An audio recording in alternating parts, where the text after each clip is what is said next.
Mes chers compatriotes, à l'occasion du Nouvel An, je suis heureux de m'adresser à vous pour vous présenter mes vœux. Ce soir, j'ai d'abord une pensée affectueuse pour tous ceux et celles qui, souffrant des aléas de la vie, sont démunis et rêvent d'un monde meilleur. Nous avons à leur égard un devoir de solidarité et de partage. Je prie avec vous pour nos chers disparus et adresse mes souhaits ardents de prompt rétablissement aux malades parmi nous. Je me réjouis de nos acquis dans la quête d'une paix durable en région naturelle de Casamance.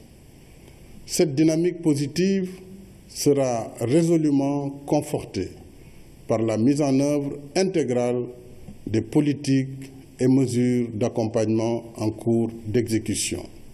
Je salue nos compatriotes de la diaspora. Je leur redis notre appréciation pour la contribution précieuse qu'ils apportent à nos efforts de développement et de solidarité nationale.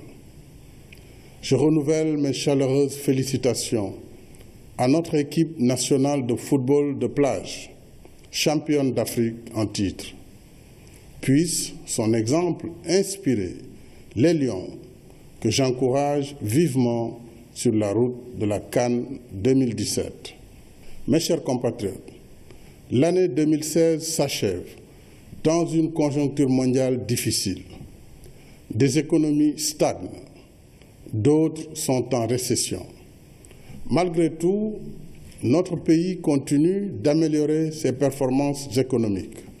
Nos agrégats macroéconomiques sont maîtrisés.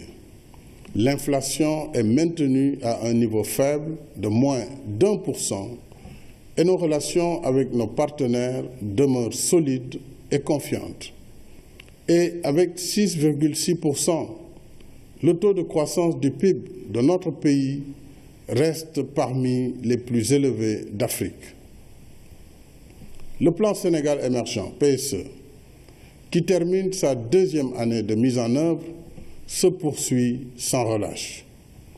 À ce titre, j'ai inauguré des projets d'infrastructures majeurs, notamment l'autoroute Diamniadio-Aïbédé-Sindia, l'échangeur de l'émergence, la 3e section de la voie de dégagement nord et la route des Grandes Niayes, Rufisque, Bayar, Noto, Diogo, Lompoul. D'autres projets seront lancés prochainement, dont les routes Sédhiou-Marsassoum, Kédougou-Salémata, Dabo-Médina Yoro Foulah, Bambey-Baba Garage et la dorsale de l'île à Morphil.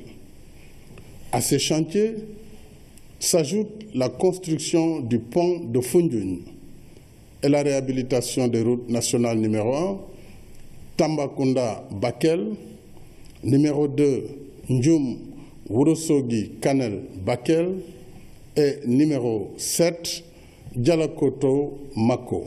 C'est le plus grand projet du Sénégal indépendant. Près de 10 000 personnes travailleront sur le chantier.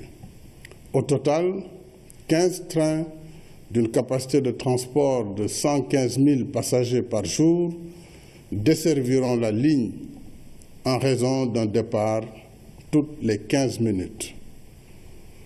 En utilisant les technologies les plus avancées, le TER qui sera mis en service en janvier 2019 va révolutionner le système de transport public de masse de notre pays en alliant le confort, la sécurité et la ponctualité.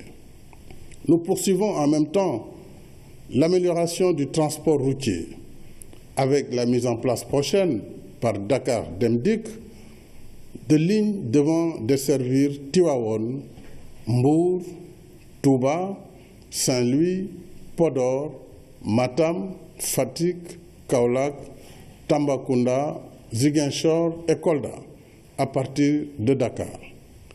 Mais je suis au regret de constater avec vous le nombre trop élevé d'accidents mortels sur nos routes par la négligence des uns et l'imprudence des autres. Nous ne pouvons pas nous résigner à cette fatalité.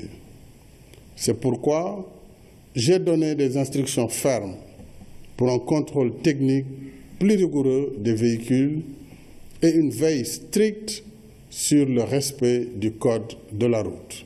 Dans le secteur de l'énergie, autre pilier du PSE, nos efforts de redressement portent leurs fruits. Grâce aux mesures vigoureuses d'assainissement dans la gestion, la Sénélec, qui accusait des pertes cumulées de plusieurs milliards, affiche un exercice bénéficiaire pour la 3e fois consécutive depuis 2014. Ainsi, de 912 heures en 2011, le temps moyen annuel de coupure a été réduit à 73 heures en 2016.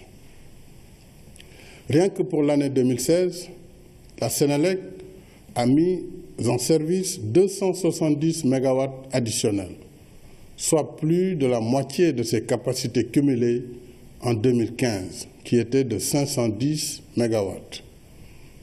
Voilà ce qui a permis d'améliorer considérablement la qualité du service et de donner à des milliers de Sénégalais l'accès à l'électricité. Ces efforts seront consolidés. Après la mise en service des centrales solaires de Bokhol et Malicounda, 6 autres projets d'énergie solaire et éolienne seront achevés d'ici 2018, confortant ainsi notre politique de mix énergétique. Avec tous ces acquis, mes chers compatriotes, j'ai le plaisir de vous annoncer une baisse de 10% sur le prix de l'électricité à compter du premier bimestre 2017, dont les modalités seront fixées par la Commission de régulation du secteur de l'électricité. Cette baisse représente un gain de 30 milliards en faveur des consommateurs. Mieux, grâce à nos récentes découvertes de gaz et de pétrole, de nouvelles opportunités s'offrent à notre pays d'assurer son indépendance énergétique. L'exploitation prochaine de ces importantes ressources exige, dès à présent, une préparation sérieuse, méthodique et sereine. À cet effet, j'ai mis en place un comité d'orientation stratégique du pétrole et du gaz, le COS Pétrogaz. Cette instance multisectorielle est chargée d'assister le président de la République et le gouvernement dans la définition des meilleures stratégies pour favoriser l'exploitation transparente et optimale de nos ressources pétrolières et gazières au bénéfice des générations actuelles et futures. J'ai aussi décidé de créer un Institut national du pétrole et du gaz pour doter notre pays des meilleures expertises dans les différents métiers du pétrole et du gaz. Ce soir, mes chers compatriotes, je suis également heureux de vous annoncer les progrès significatifs dans notre quête de l'autosuffisance alimentaire. Pour la présente campagne, pratiquement toutes les productions sont en hausse. La récolte du riz a progressé avec 950 779 tonnes, un niveau jamais atteint. Au total, la production céréalière s'élève à 2 247 094 tonnes et la production horticole cumule à 1 206 810 tonnes, dont 91 000 exportées. Une performance également sans précédent. En définitive, seule la récolte d'arachide a accusé un très léger recul, avec 997 593 tonnes, contre 1 050 042 tonnes en 2015. En soutien aux producteurs, le prix du kilogramme d'arachide a été relevé de 200 à 210 francs.